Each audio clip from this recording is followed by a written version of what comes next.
Welcome to the Holistic Inner Balance Podcast with Dr. Nicole Cain and Happy Healthy Hadlee. Your go-to resource for natural mental health and wellness strategies so that you can become the expert of your own emotional and physical well-being. Merging modern science with ancient wisdom.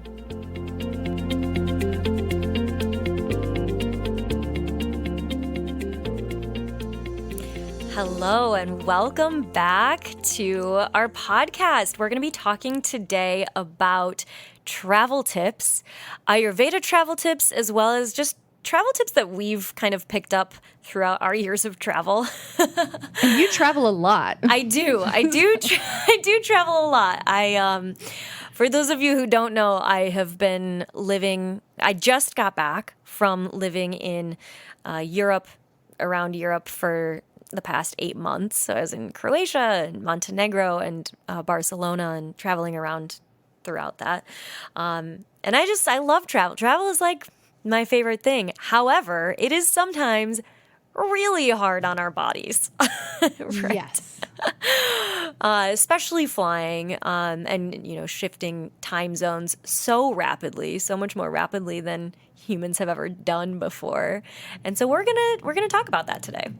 I think this is such a well-timed conversation. Paul and I were in Arizona, and then we drove back to Michigan to summer here, which was magical because you were coming across the pond to Michigan, and we're driving across the country, and it's like we get to be in the same place for the first time in like 8 months. Yes. And then we popped on a plane and flew to an herbalism conference in North Carolina and got back. And so I got back less than a week ago, and I've been like feeling a little bit like palpitation-y and a little bit like dehydrated and like a little bit nauseated.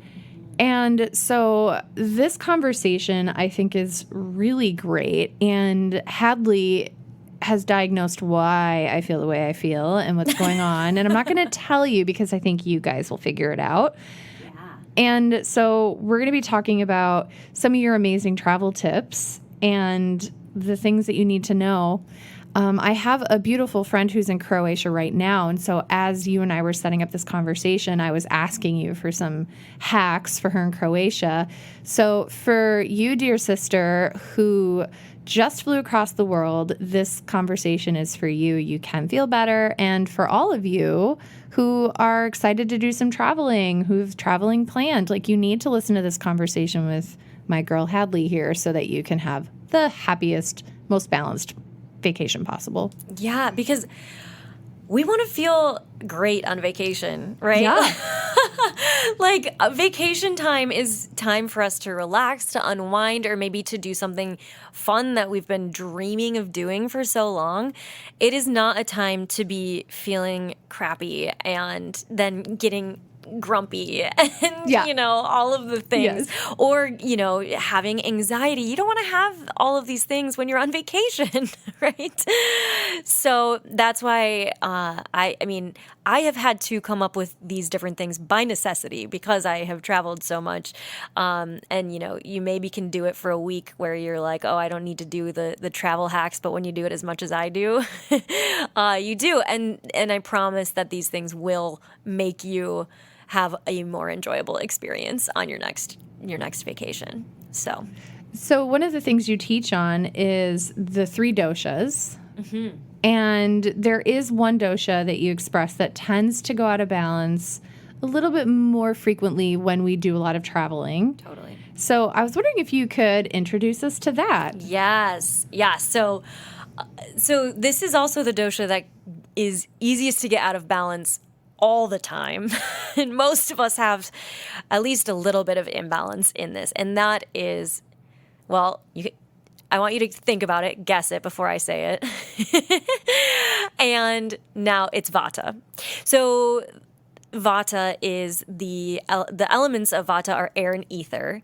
So if you think about it, that makes perfect sense for why travel would make it go out of balance. We are literally hurtling through the air. If we're on a plane, we're literally hurtling through air and space. And that makes sense that our vata would get out of whack with that. Same goes actually for if you're doing like a road trip as well, because you're traveling a lot faster than humans have ever evolved to travel, right? Much faster than horseback, which was like probably the fastest way that people traveled before cars. Or maybe like river rafting or something. River rafting. But you're never going that far. I love that. I'm like, is that right?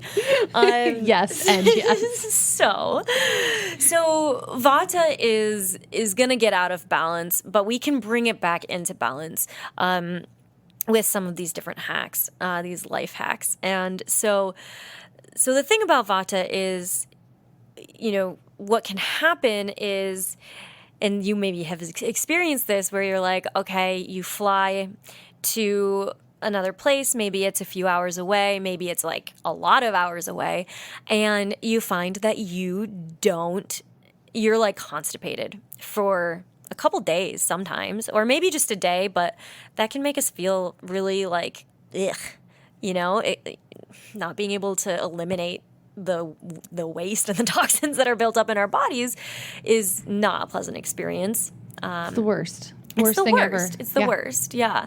And so maybe you've experienced that. Maybe you've experienced being feeling super dry after you fly on a plane. So maybe you've experienced chapped lips or really dry skin. Again, all of this is related to that like air and space, those elements. You can think of, if there's a lot of wind, that's going to dry you out, right? So those are some of the things that we might experience when we're traveling. We also might experience anxiety. Ooh. Like, this is a huge thing for travel. And that is also related to vata. And so, all of these things contribute. So what we want to do is all of the vata pacifying things are going to be really, really helpful here. So the first thing that I'm going to say about this is, in Ayurveda, it's really important. It's equally important, actually, not just what you eat, but how you eat and when you eat.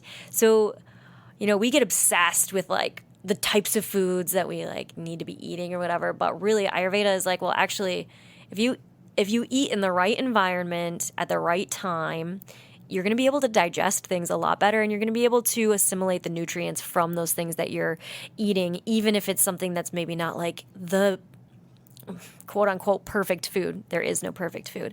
But so Ayurveda is like, obviously they didn't have planes thousands of years ago, but based on Ayurvedic principle, eating on a plane is usually not going to be very helpful, and you might feel like you have like gas, bloating, all of these things after you eat when you're on a plane. Or you might feel more anxious after you eat when you're on a plane. So, I don't give food rules of like, you have to do this, you can't do this. But if you want to have the best digestion possible, eating while you're on the plane is not going to be that helpful. I will say that if I'm on like a 8+ hour plane ride, I'm not going to just not eat any food on that, right?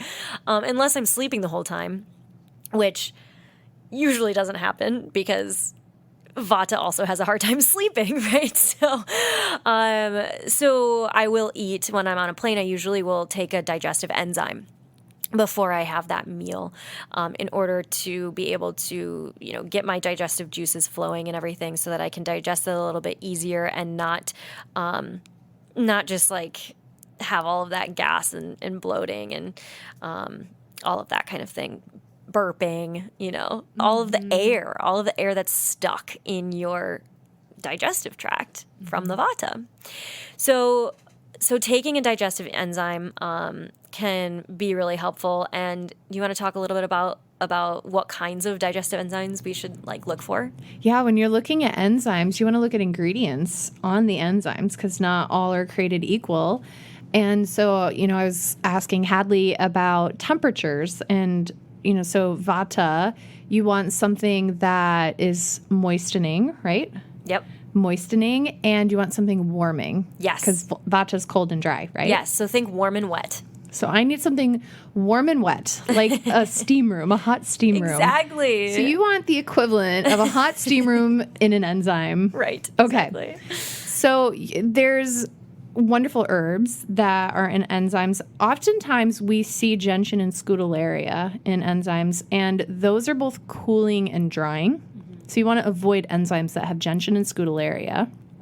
On the other hand, you green-lighted, Hadlee, if you're in a Vata state. Mm-hmm. And so you have the indigestion, the air, the gas, the bloating, the like queasiness, the anxiety. You've been like hurtling through space. You want something that's going to be warming and moistening. And so ginger and cinnamon, you said, are both very good. But you had a hack about ginger is make sure that it isn't dried ginger because, again, that's got the liquid pulled out of it, right? Yeah. So with ginger, it can sometimes be too heating and not liquidy enough. So if you can get fresh ginger, that's going to be awesome. Like an Ayurvedic thing to do actually is they didn't have digestive enzyme pills to take right before a meal, so they would actually use just slices of ginger and put a little bit of salt on them and just eat like a little slice of ginger with salt. That would get the digestive juices flowing in your intestines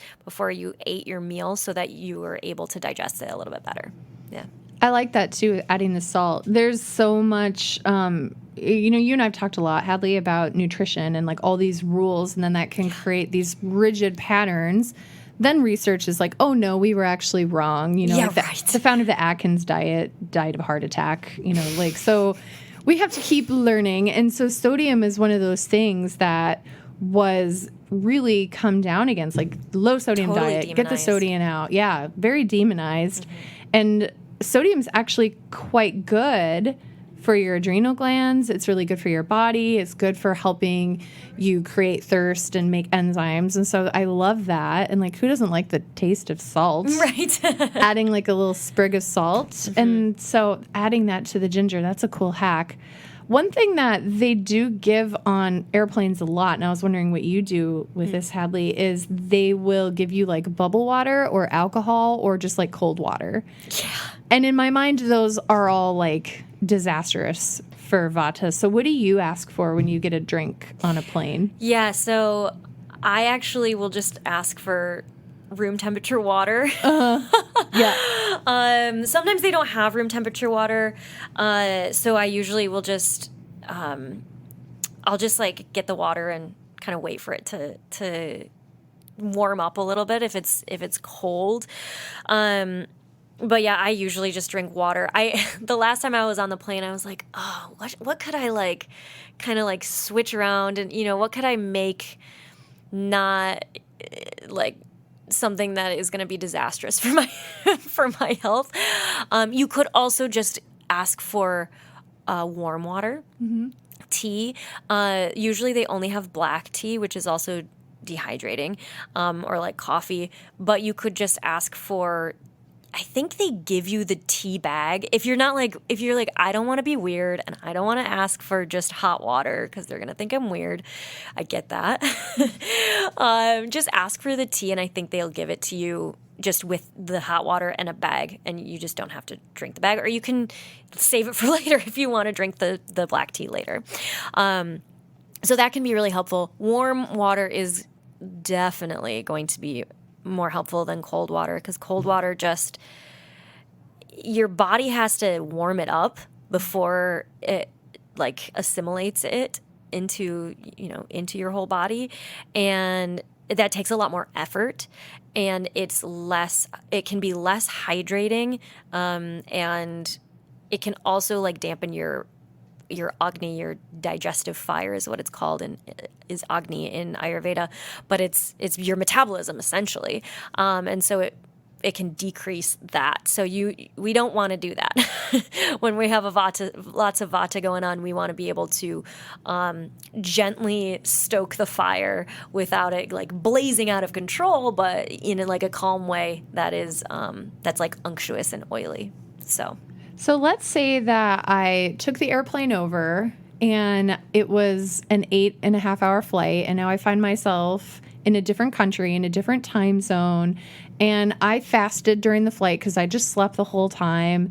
But now that I've arrived, I'm struggling. Let's say that I have all these Vata symptoms. I'm burping and I'm bloated and I'm constipated. I'm really anxious and I'm finding myself just like really restless and forgetful, and I just feel like garbage. What can I do to help me re-equilibrate and get myself back on track now that I'm there? Totally. So again, think warm and wet or oily. You can either one. And grounding. So like if you can like lie down on the ground as much as possible, that's going to be really helpful. So if you're on like a beach vacation, that's great. Just lie down in the sun. That's warm. That's going to be really, really helpful. The one thing is if you have a lot of pitta as well, you don't want to like overheat and then get like, anxious in like a more irritated way, right? But usually that's going to be grounding is lie in the sun for a little bit, not too long, all of the things. And then do all the Vata pacifying things. So that is with foods, it's actually going to be not as much salad and like smoothies and smoothie bowls and all these things that we think of as like the healthiest thing ever. We actually want more like oil and grounding like root vegetables. We can also incorporate some of these like leafy greens and different things. Obviously, those are great. But if we can cook those or lightly cook those, that's going to be really, really helpful. As well. So I know that on vacation, sometimes it's really hard to control what we're eating. If you're in a place where you can like buy groceries and, do that, you can do that yourself. But getting like a side of like cooked vegetables, sauteed greens or something like that is going to be really helpful if you like are at a restaurant or that kind of thing. My body does super well with like a lot of greens. Again, I have a lot of pitta in my constitution. I also have a lot of kapha. So I don't have as much vata. So I do need more greens. But having those things lightly sauteed or just sauteed is going to be really helpful for the digestion. And then the other thing is, actually, this is something that we can do when we're on a flight, is to add some chia to your water. So this is a hydration thing, and you can add some chia. I don't know if they'll let you bring like a lime with you on board. I think they might though, because it's just a food. They might not let you bring it into another country, but they might let you bring it on a plane. I haven't done this, but I've added chia to my water before, and that's actually going to make the water that you're drinking a lot more hydrating. It's going to be really beneficial because when we're on a plane, this is so fascinating. When we're on a plane, our bodies do the best with 50% humidity.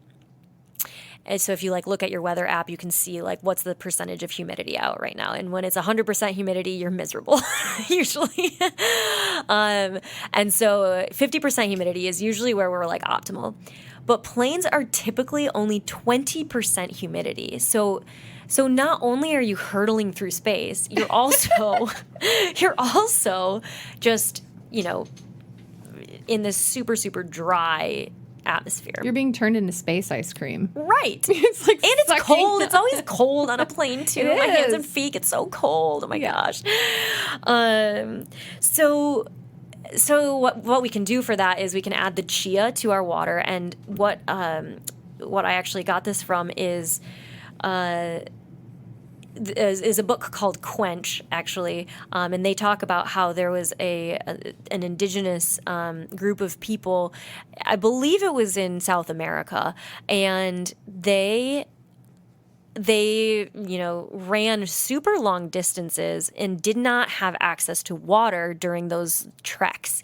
And they would drink they would put like chia in water. So I'm not talking chia pudding, actually. I'm not talking like super saturated, like you're going to eat it with a spoon. I'm just talking like a little bit of chia seed. You shake it up in your water bottle. You maybe wait like 5 minutes and it gels a little bit, but so that you can drink it like normal liquid, normal water, juice or whatever. And that is actually incredibly hydrating. This like water gel is even more hydrating than just plain water. So that can be really, really helpful and beneficial. If it's a weird texture for you and you're like, I don't like this, the lime, and if you add maybe like a pinch of coconut sugar or even maple syrup, but you're not going to do that on a plane. They're not going to let you bring that on there. That'll make it like a little bit nicer, a little bit more like a juice rather than just like water with chia seeds. And that's actually, they used lime as well for their hydration tricks. So that's a really good one for on the plane as well as afterwards. And then grounding, as many grounding things as possible, grounding practices. We were talking before this and Dr. Cain was like, I can't do a meditation on a plane. I'm too anxious to do a meditation on a plane. Not happening. No way. And that is totally fair. And totally Vata. And totally Vata, yes. If you're like, oh my gosh, I just can't really do anything, you know, maybe you can't read on a plane, maybe just like bounce my legs and rock. Yes, which that's your body regulating itself, which is awesome. Yeah. So this is something that I'm actually pretty passionate about, is that like meditation, like traditional things that we have been taught are traditional forms of meditation, like transcendental meditation, which is amazing. And, you know, these like meditations where you clear your mind, you don't let any thoughts in, are a super advanced practice. And they always have been. They were like practices that were more for people who have done a lot of the work to regulate their nervous systems. And then they do that to be able to like kind of transcend Earth, transcend our bodies. But if we are already not grounded in our bodies, transcending our bodies is not going to be helpful, because it's just going to bring us further and further out of our bodies and give us more of a Vata imbalance. And so what we can do for that is put your hand just on yourself. You can put it on your shoulder, you can put it on one shoulder, or you can put both hands on both shoulders, and that's super grounding. Even putting like your hand on your forehead, or touching like the part between your eyebrows on your forehead, which is called the third eye in the chakra system in yogic philosophy, or anywhere else that feels good. Honestly, like it doesn't have to be a specific point. You can put it on your neck, the back of your neck. You could put it on the top of your head, and then just like lean into that sensation. Just kind of allow yourself to feel that. Even right now, I'm doing it right now. You can't see me, but I'm doing it right now, and I just feel. You maybe noticed my voice went down a little bit, just a tiny bit, but I'm feeling more grounded. I'm more in my body now. You can also do it on your you could do it on your feet. If you you could do it on your legs to really just ground you down. And that you can do on the plane. You can also do it when you're back or when you're in the place that you currently are. I want to summarize some of this because you're dropping some really great wisdom, and I want to make sure that I'm catching it and that your listeners are catching it. Yeah. And so I have it's kind of broken down into the four kind of things, the four categories is behavior, food, habits, and herbs. Yep. And so behavior, the top three that I have are grounding practices. That could include like laying in the sun or putting your bare feet on the grass, touch, like you said, like resting your hand on your vertex or your third eye or your shoulder or whatever feels good. And then number two is food. You talked about chia seeds as a super hydrator, roots, warm foods as opposed to like a raw salad, maybe something that's more sauteed or cooked, soups, stews. Habits is try to limit eating on the plane. And, so that's just like a travel habit I like. Herbs, we talked about cinnamon and cayenne. And so these are really aiming more towards that primary dosha that tends to go out of balance to travel, which is vata. But as you said, we can have a mix of different doshas. Yeah. And so it's not all or nothing. It's not like everybody who travels ends up in a vata state and needs to do all these things. And we have a solution for that. Is Hadlee actually created a really good quiz, a dosha quiz. Yes. So yes. if Take you're the like, quiz. am I actually very in a vata imbalance primarily? Then take the quiz when you're traveling. Like, you pull your phone up and take the quiz and just see how you feel. Yeah. And you might find that that's changing. And so if it turns out that you're like, wow, I'm not vata at all, like I'm like super pitta when I'm traveling, then go and listen to the podcast recording where Hadlee teaches us about pitta. Yeah. And if you, an example of that would be if you just have super high expectations and when things go wrong during travel, you get mad. That would be a pitta thing. Like, you get frustrated, you get annoyed, you get irritated. All of that is pitta stuff. So if that's what happens to you, and I feel you on that happens to me, I have a lot of pitta, then that is likely what's going on. So you can do some things to kind of balance that more. Usually people will have at least a little bit of vata, but then you can kind of bring in some of the like pitta pacifying things. Or kapha, you might have a little bit of kapha and a little bit of vata going on because you're sitting for, however long on the plane. You're just sitting. Or if you're not on a plane, if you're in a car, if you're on like a road trip, you might even be sitting for even longer. And so that's going to be kapha. Balancing things like movement and, getting up and stretching and that kind of thing. We can get like swollen legs and feet, right, from sitting for so long and being in like the air pressure and all of that. So you can do kapha balancing things as well. Usually we need a little bit of the vata balancing though when we travel. That's amazing. So today we've been having a conversation about Ayurveda travel tips. Yes. And how to have the most amazing trip and not to suffer with symptoms as a result of traveling. And so definitely share this if you know of anyone who's going to be traveling or if this was helpful for you. Let us know. Give us a heart, give us a share, send a comment over. We love all of that. And if there's other topics that you're really interested in, we're always eager for new topics. Or if you have a question, we love answering questions. So please share that with us. And we'll be back. Thank you so much, Hadlee. Yes, thank you, Dr. Cain.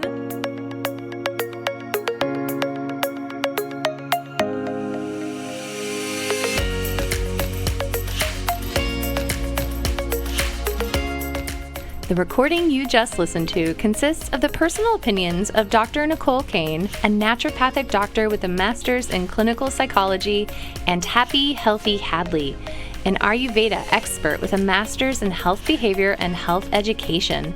While these opinions are based upon literature, counseling, education, medical training, and clinical experience, this content should not be viewed as the definitive opinion on these subjects. Listening to this podcast is not a substitute for any sort of medical, psychological, or other form of treatment. If you are in a crisis, please call 911 or call the National Suicide Prevention Line at 1-800-273-8255. If you are in need of counseling, don't hesitate to make an appointment with a counselor in your area. Dr. Nicole and Hadlee are passionate about you becoming the expert of your own emotional and physical well-being. If this resonates with you and you think this podcast would help someone you love, please share it with them. We look forward to seeing you on the next episode of the Holistic Inner Balance Podcast.